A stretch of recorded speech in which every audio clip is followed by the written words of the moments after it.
However, look at this. Minigun is now stuck at his third base. Puck can actually apply some pressure to the natural here, but he just has to be careful not to get caught out of position. There's a Storm goes down, which is nice against the Zealots. Pretty much useless against the Archons here. And this is really, really even right now. I wonder if he can land another Storm in. That would be great. But the feedbacks go down too quickly there. And Minigun is all over this. Massive Archon force. And Minigun should be able to hold this, honestly. I think he's got what he needs. With the Void Rays backing that up, he should be able to. And he's forced Puck back again. And that was a nice trade, I think, for Minigun. That went really well. Puck spent more in this game so far. And it's also economically behind. And I gotta say, TB, during that, it really came down to the unit positioning where Minigun had a nice concave. All 4 Archons for Puck were in the backside. The layers you want are Zealot, Archon, Stalker in that order. Unfortunately, it was Zealot, Stalker, Archon, so the Archons weren't doing any damage. Then that's why you see Minigun just barely winning this battle with a couple of extra leftover Void Rays. If those Archons were in front, this would have been a different story. Puck would have been able to take that battle. Maybe not be able to kill the expansion, but definitely would have been in a full retreat like this. So I gotta say, Minigun able to hold there, but still 90 supply to 117. By the time Minigun gets out across the map, that could be a lot more even. It's just, again, Void Rays so robust in this matchup that if you keep them alive, you keep your chance of winning alive because they're just such a good unit. That's very true. Puck's in a good spot, I think, but obviously he's still a little bit behind in terms of his army supply. He did manage to get a lot of probes out, so his third is properly established. Minigun didn't really lose much at the third either. He was able to hold it, but now I think we enter this weird stalemate because the armies are so evenly matched that we have to see some kind of tech change. So what we're seeing here from Puck is he's gone at a +3 before his opponent's got +2. That's going to be nice. He's throwing down a Dark Shrine, and he's got a Warp Prism on the way. Whereas his opponent is building a lot more Mortals, which is... Immortals is actually a really weird choice if Puck stays with this composition, because Immortals are actually terrible against Archons and Zealots. They're really bad. So I think maybe he's expecting a transition or maybe a more Stalker-heavy force. It's still a big Zealot Archon composition, but he's also adding in more Void Rays. So even if Puck decides to go big Zealot Archon, how can he match up against 6 Void Rays? What's he got to shoot them? He doesn't have anything. It's a tough situation. There's no other way to put it. I mean, he does have his third base. Yeah, right there. As actually, is the Dark Shrine? It's almost done, so we can't do the attack just yet if he wants to warp in DTs. Now, DT warp in, splitting those DTs could be extremely frustrating, but you got to remember that Minigun, he's got an extra base on Puck right now. Puck doesn't seem to be able to expand just yet, and the Oracle actually finds a sweet spot here. I think he moves it just a little bit too far because of that cannon, but he's going to get a couple of kills right now, and 6 kills before it finally falls. Okay. And a main attack. Look at this. Void Ray is just waltzing in. It's taking the pylons out as well. It's going to try and shut down as much production as possible. The Warp Prism play, I'm just keeping an eye on that on the minimap right now because the Dark Shrine did finish. But Puck's like, oh yeah, I've got Zealots. They can't touch Void Rays. Here comes the Warp in. We might see that Dark Shrine be used here, but there is actually a cannon in a really great position there. So this is actually not going to do all that much at all. Zealots coming in instead, and I don't think that Warp In's actually going to be doing that much. With a cannon and 2 Zealots, he can definitely hold that. The Void Ray did some damage, and it shut down the production of Puck for a while. And also, with that damage that was done to the mineral line, we're looking at now 69 probes versus 50. And we may even see a PvP go to 200 supply, which is incredibly rare.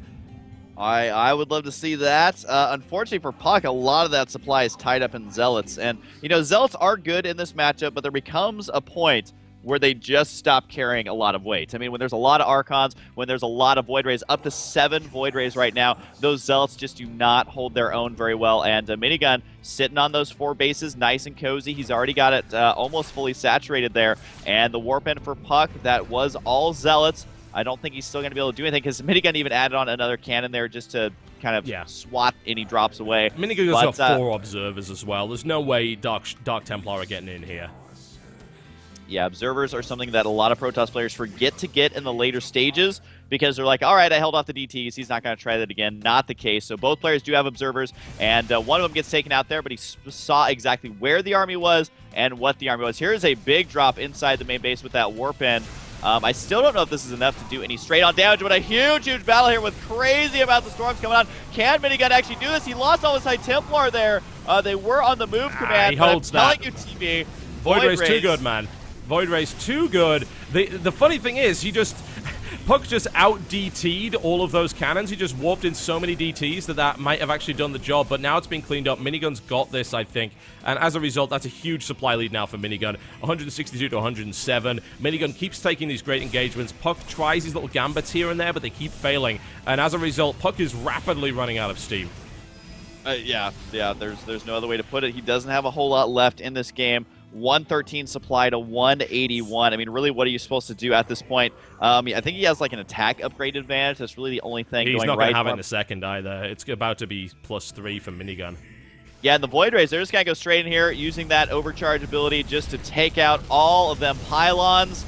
And look at how quickly they melt away. Basically 1 or less seconds to take those out. And it unpowers 1 gateway, but still, I mean, at some point, if this game continues on, he has to rebuild those pylons. It's not a good spot to be in. I really don't know what Puck can do here other than get a miracle drop, but we've seen in both series, Minigun's just like, drops do not work on me. You should probably stop trying. Yeah, Minigun is about to be a 200 supply, and that means that he can just start dumping down cannons everywhere so that these little run-bys don't do much. The Dark Templar actually picks up 5 kills and is in a great spot because he doesn't get killed. He was so close. He could contribute to that later on. Puck's again dropping in, and he is actually breaking through eventually, but if Minigun just brings his full force to bear on Puck's base, I don't think Puck's going to be able to hold. Yeah, this is kind of like just slapping your opponent when you like have no legs and only 1 arm left. You're trying to buy time, maybe for those legs to grow back. I don't know. It's kind of a rough analogy now that I think about it. But either way, he's just trying to buy time to get up his army, because it's one of those situations where if you can have a maxed out army versus maxed out army, there are chances for you to win. Oh god, he's got to delay that shield upgrade. Oh, that's big. Sucks. And all these pylons get shut down. All the warp gates just got shut down by that. That was a big deal. Taking out all the pylons, meaning, of course, that Puck cannot even spend that money. And Minigun is, I mean, Minigun's now cleaning this up now, so I don't think these drops are really going to do all that much more. Big move over to the 4th base. The Void Rays move in again and start sniping off production buildings. Minigun in a really great spot. Puck kind of rely on keeping that 4th base up, but at the end of the day, Minigun has 5.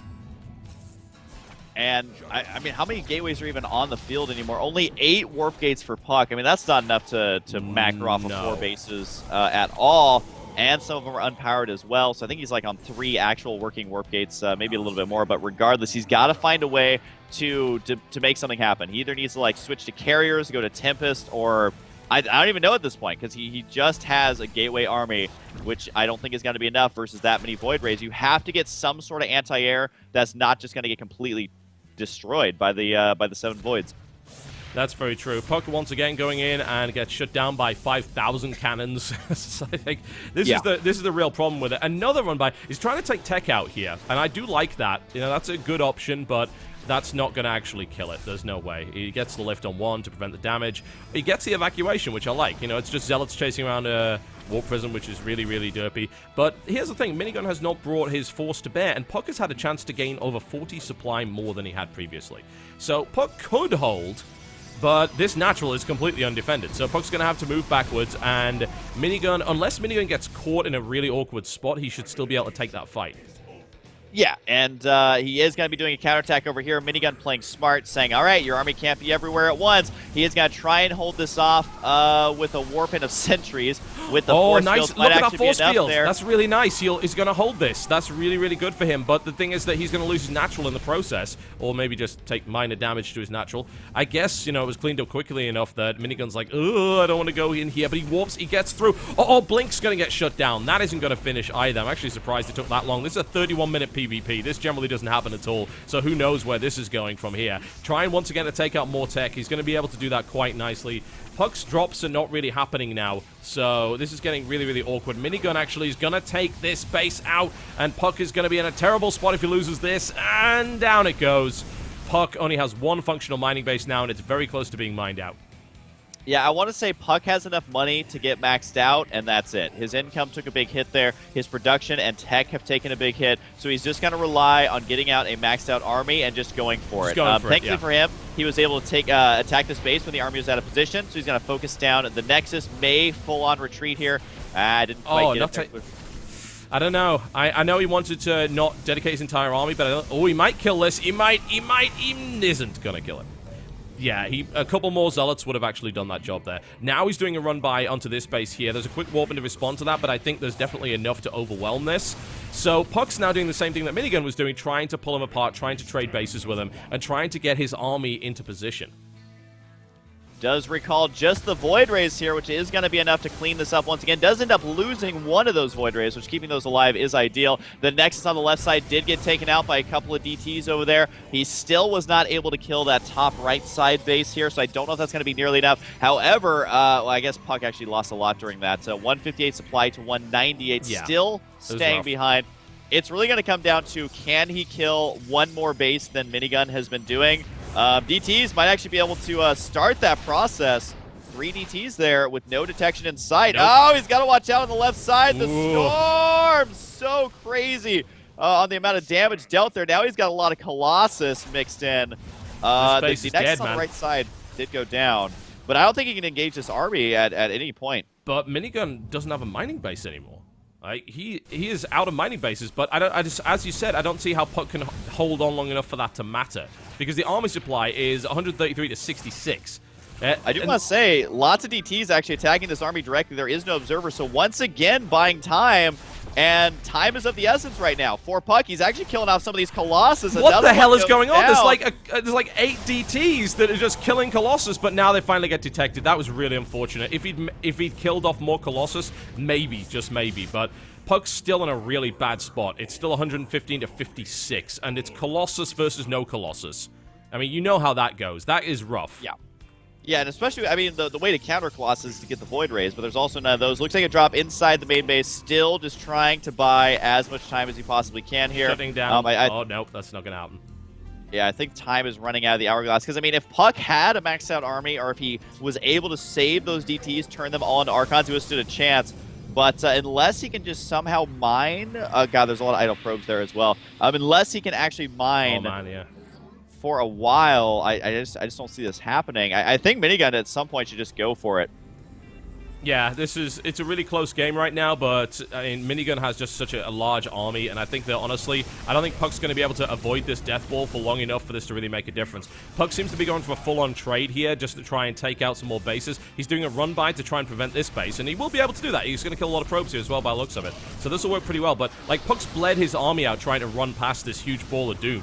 And even then, I don't see Puck getting out of this alive. There's the GG. Puck doesn't either.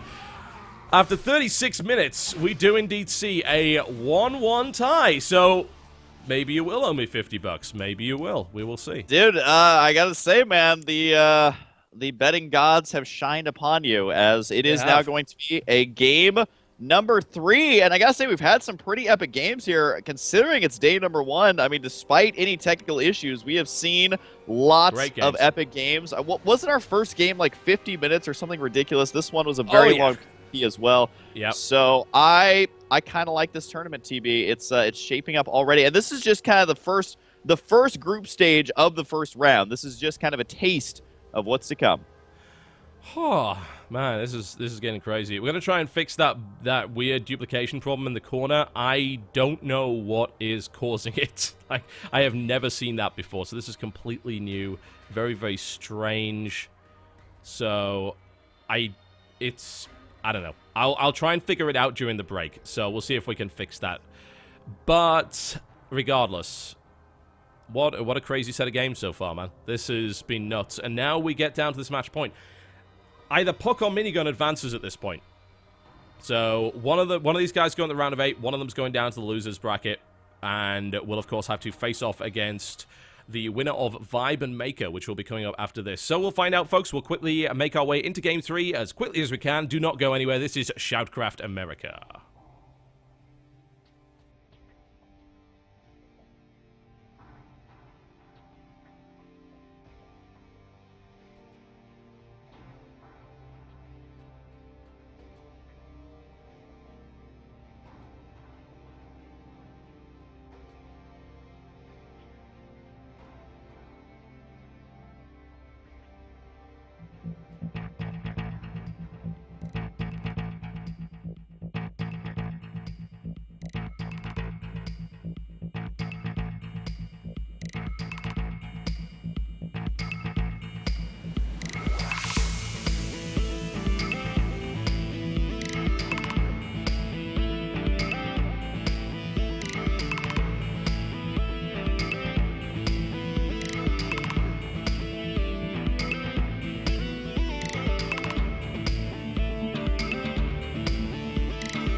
Mike Lamond, a.k.a. Husky StarCraft. You ready to pay me $50?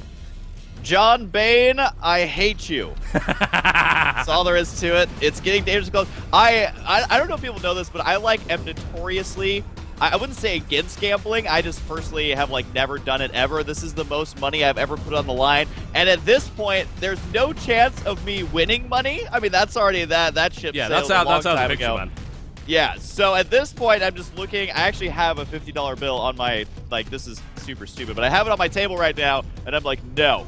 No, you do not want to go to that man's hands. So we will see, though. Of course, my betting habits have nothing to do with how this game is going to turn out.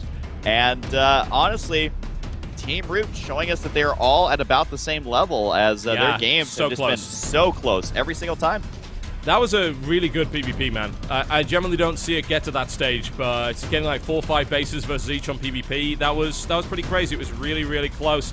All right, we're going in. We're going in. I fixed it! I fixed it! I have no idea what caused it, but I fixed it! It's cool. There we go. I am plugging holes in this down with my toes right now. That is how it is going to be. All right, ladies and gentlemen, Whirlwind, cross position right here. In the red trunks, playing Protoss to the southwest, it is Roots Puck versus his opponent. In the blue trunks, having clawed his way back in that game and played a really nice example of late game PvP. Can he do it again to advance to the round of 8, or will he fall to the loser's bracket? In the blue trunks, playing Protoss to the northeast, it is Root Minigun. I was really hoping for those epic voices once again, but...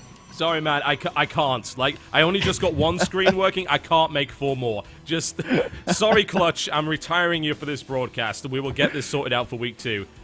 Yeah, I'm sure he'll be A-okay with that. I do know that he is tuning in. He was tweeting about it and all that good stuff. So, of course, thank you for lending your sexy, sexy voice. As the map, though, Whirlwind, which is quite a large map, by the way. It's big, and we do have cross spawns coming out right now. Now, the size of a map doesn't matter nearly as much in this matchup just because of this little fanciful thing known as Warp Gate technology, which would have been quite nice in Brood War, but of course we get it here in StarCraft 2. And what that means basically is that things like 4 gates can still happen, and these games can end surprisingly quickly.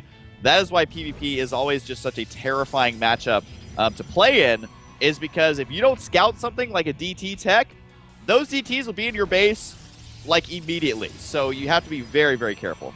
Yeah, certainly. And this can be a game like that. It's so hard to find the pylons on a map this large. They can be anywhere. They often are. This is why it's a weird map for it. It's probably why it's the last map as well. This was, of course, not vetoed. This means that the final map is whatever's left, which is Whirlwind. So we saw the other 2 maps vetoed down, and I'm really interested to see where this goes. I mean, this map is okay for airplay, because obviously the size of it means that if you're using Phoenixes or Oracles, then you have the ability to kind of control the map just a little bit more.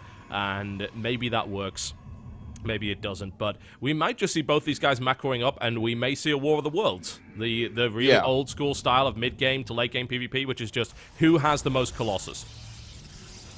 Yeah, man. I mean, I'm trying to make a prediction on exactly how this game is going to play out. Of course, my predicting skills so far have been not up to par, but I mean, if you have a big death ball, it's a slow-moving process to get that ship sailed all the way across the map, because it's slow-moving, and that opens you up to lots of counterattacks. But do you go for blink stalkers? But then you have a lot of surface area to try and cover. So I really am curious to see exactly how they decide to play this out.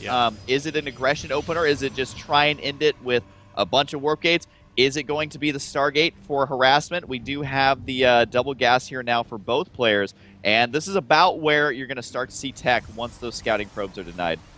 That is very, very true indeed. I'll tell you, just a small thing I liked about Puck, knowing that this map is very large, he took the gateway slightly later, because he knows, I don't need it. It's okay. I don't need it that early. And now we're going to see Stargate tech from both sides. Will we see that double Oracle backstab again, which actually caught Minigun completely off guard this time, or will we see something different? Minigun played that big Void Ray style, which worked really, really well. Those Void Rays paid for themselves 100 times over in that game. And I think seeing more Void Rays here would be a good choice. Is it going to necessarily be Void Ray opener? It's kind of hard to tell. Minigun is dropping down one pylon in the center of the map. I think he also, a couple moments ago, he canceled units in the gateways to start the Stargate a little bit earlier there. So both players dropping that down at the exact same time. And then, of course, going to be following it up with some gateway units out of there. So right now, very similar for both players. One Mothership Core has spawned. That one's going to be for Minigun. We don't see one for Puck just yet. And looks like he's going to send it directly to the center of the map right now. Is he going to be aggressive with this?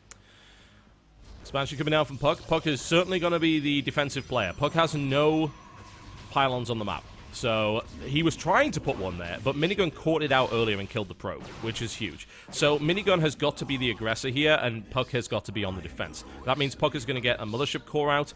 The problem is this Mothership Core comes pretty late, and we're not going to see a Photon Overcharge if Minigun attempts to try and deny this natural, which I think he will. He's going to try and pick this off, and with no Photon Overcharge, it's going to be very difficult to hold this. It may very well be that Puck actually has to sacrifice that.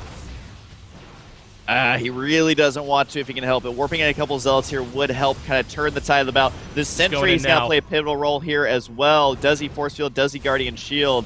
He does have a slight advantage now. I don't think Minigun's going to be able to get this unless he reinforces it, but keep in mind the Oracles for both players are moving out. It's going to get really awkward here in just a couple of seconds for both these players. It looks like Puck's the one who's undefended right now, though. He's got to try and back up. This Oracle just going to town, and what are you doing, Stalkers? They're going the wrong way as he does transfer those away down to the natural.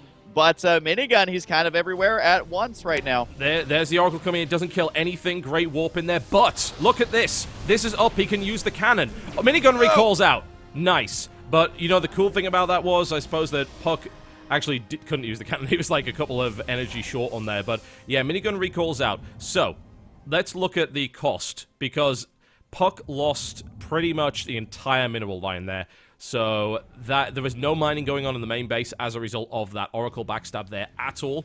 Puck moved all of the probes that could stay alive down to the natural there. But that Oracle from Minigun was devastating, whereas the Oracle from Puck didn't do a thing. That was shut down immediately. The plus side is that Puck gets the Nexus up earlier than Minigun, but not by that much for it to really make a difference. Puck's going to have to be chrono-boosting probes heavily here, but Puck is now out on the map and wants to be aggressive. Puck does still have that Oracle, kept it alive, whereas Minigun lost his.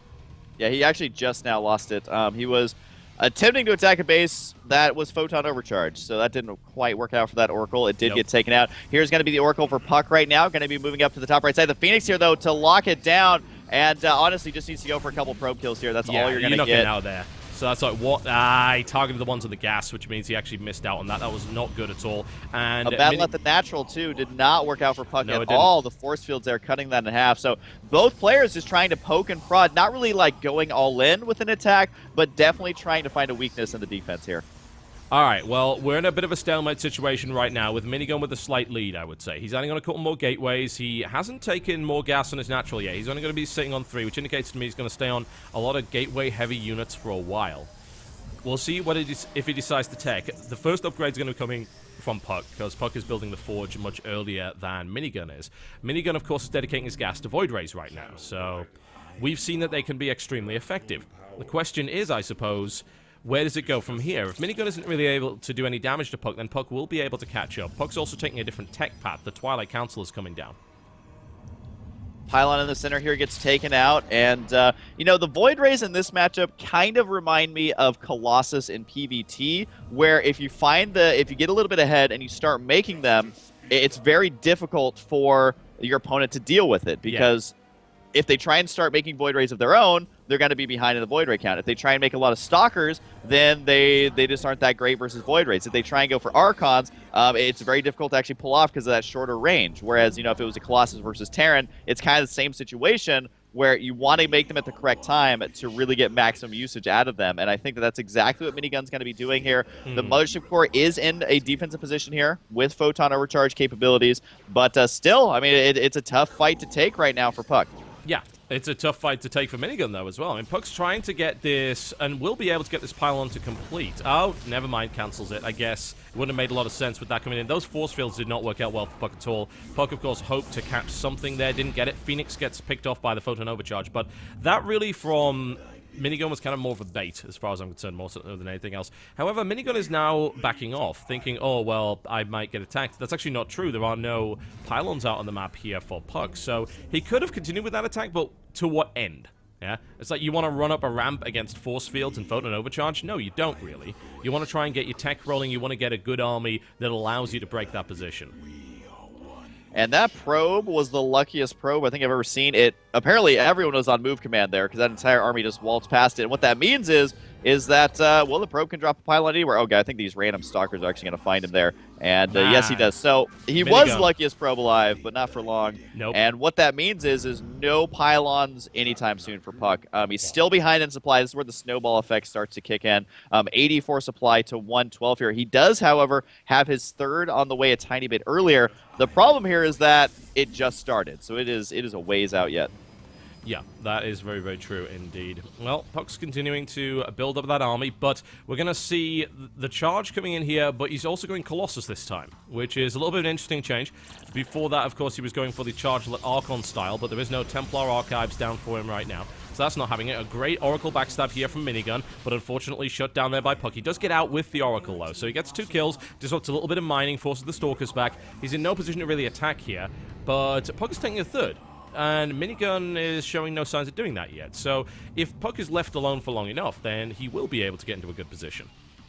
Yeah, and I mean, that's kind of the way you have to play Protoss. I mean, just in watching a Crank game recently, actually, he was doing this where if you're behind, you just keep running your army around and buying as much time as you can. Exactly, yeah. Because as Protoss, you want to get, it's not even necessarily getting a big death ball anymore, it's just trying to even out the supplies in late game tends to favor it tends to favor Protoss, but in this situation, it tends to even things out in a big way. So if he can buy the time, get this third base up, just mine a couple of probes there, it's got to get him back on track. There's the third base for Minigun now.